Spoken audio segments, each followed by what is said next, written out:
کیونکہ عزت اور ذلت کا احساس چھوٹے سے بچے سے پیدا ہو جاتا ہے. جو یوں آنکھ کھولتا ہے اور کچھ سننے اور بولنے کے قابل ہوتا ہے، اس کے اندر عزت اور ذلت کا پورا سسٹم بیدار ہو جاتا ہے.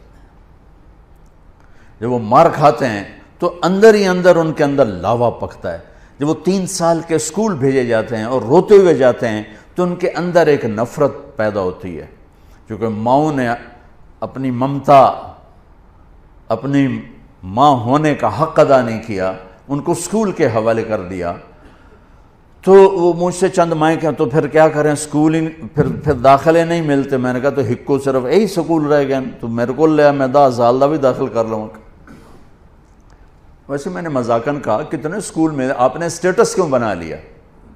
یہ ماؤں نے اسٹیٹس بنا لیا کہ فلاں اسکول میں میرا بچہ پڑھتا ہے، فلاں اسکول میں میرا. ان کو تمہاری اولاد سے تھوڑا غرض ہے، ان کو تمہارے پیسوں سے غرض ہے. تو عزت نفس لا یقول الخنا. آپ کو ایک واقعہ سناتا ہوں. یہ واقعہ میرے گھر کا ہے، یعنی میں نے کہیں سے سنا نہیں، گھر کا ہے. جب ٹریکٹر نہیں ہوتے تھے تو بیلوں پہ کاشت ہوتی تھی. تو میرا تعلق ایک زمیندار گھرانے سے. 1961 میں سب سے پہلے پورے علاقے میں میرے والد ٹریکٹر لے کر آئے تھے 14,000 کا.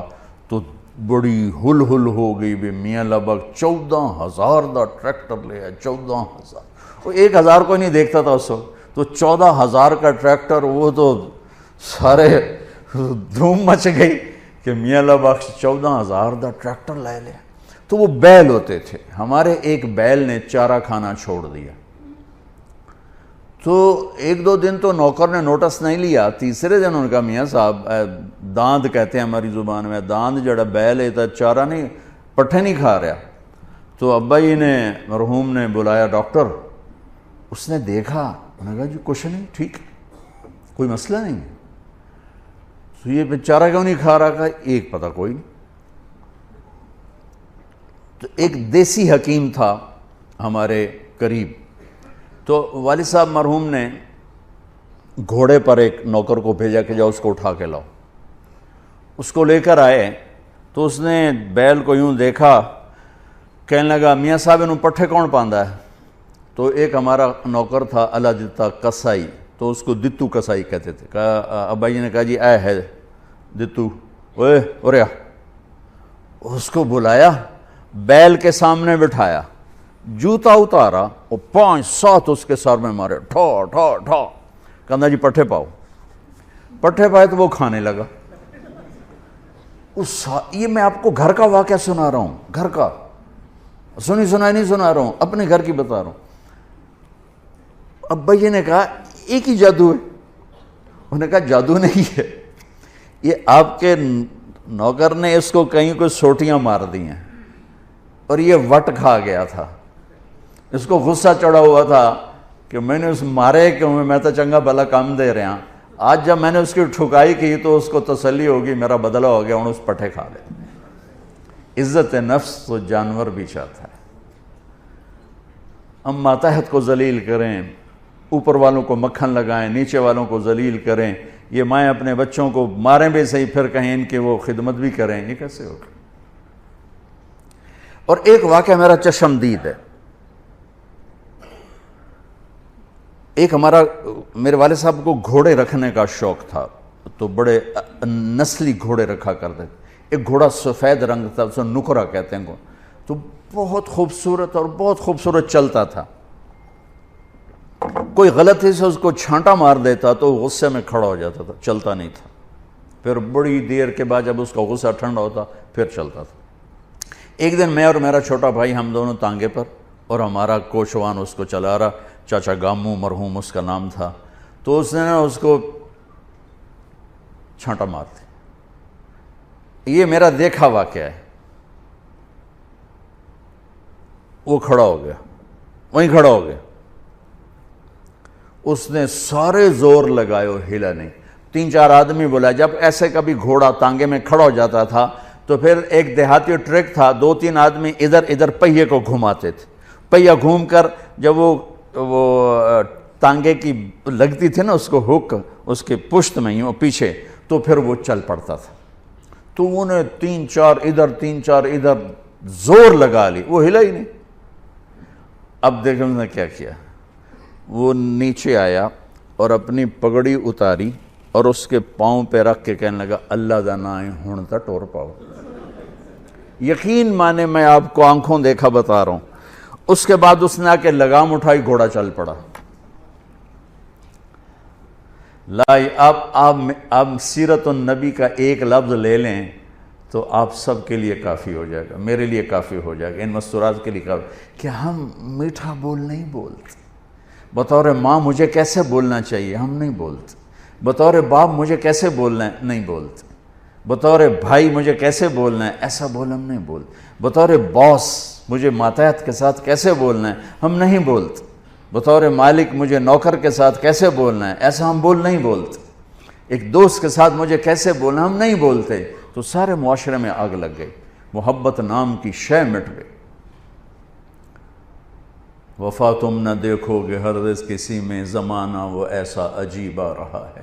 تو وفا محبت کیسے اٹھتی ہے جب یہ ناگن بن جاتی ہے. میرے رب کی قسم پوری دنیا کا شہد اکٹھا کروں تو ایک میٹھا بول اس سے زیادہ میٹھاس رکھتا ہے. اور اللہ کی قسم 7 سمندر کی کڑواہٹ اکٹھی کروں تو ایک زبان کا کڑوا بول اس سے زیادہ کڑواہٹ رکھتا ہے.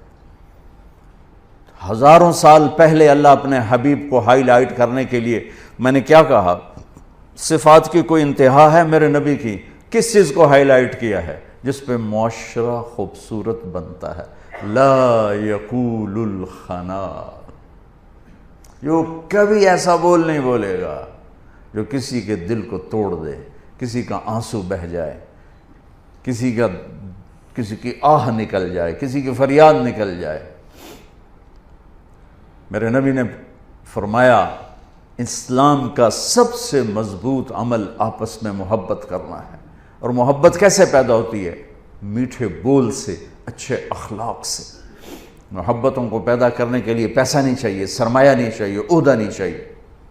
عہدے کی عزت صرف آپ کے سامنے ہوگی, 4 قدم باہر جا کر آپ کو گالیاں نکالیں گے. میں ایک جگہ بیٹھا تھا تو 2 آدمی میرے پیچھے بیٹھے تھے. تو ایک ہمارے علاقے کا بڑا آدمی انٹر ہوا, ساتھ نوکر, حقہ اٹھایا ہوا اور بیگ اٹھایا ہوا. یہ دونوں نے تسبیح نہ اے فلانا, اس کی ماں بہن ایک کر دی. اتنی گالیاں اس کو نکال. اور جب وہ قریب آیا, سردار صاحب آؤ نا, تشریف تو لے آؤ نا. وہ سردار دا کلہ ہور چا ہو گیا, میری تو بڑی عزت ہے, حالانکہ مجھے تو پتہ تھا کیا عزت ہوئی ہے. یہی آپ لوگوں کے ساتھ ہوتا ہے.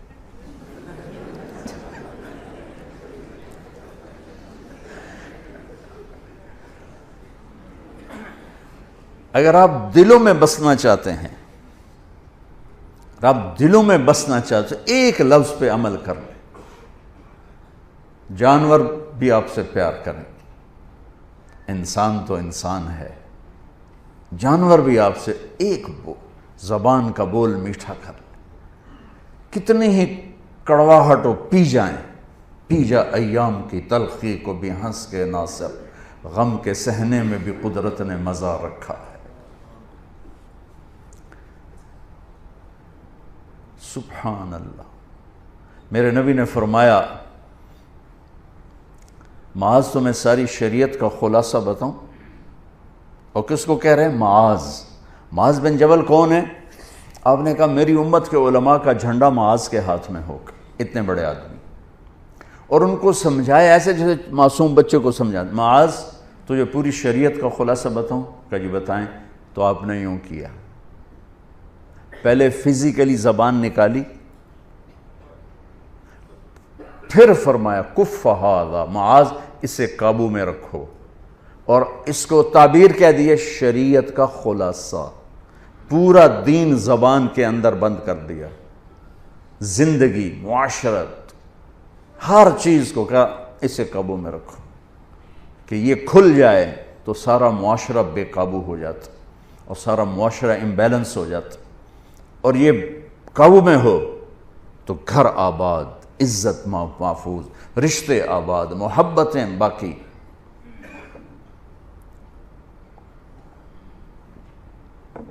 اور چونکہ یہ مشکل کام تھا تو یوں دکھا کے کیا کہ معاذ اپنی زبان پہ قابو رکھو۔ وہ کہنے لگے یا رسول اللہ انؤاخذ بما نقول، جو ہم بولتے ہیں اس کا بھی حساب ہوگا؟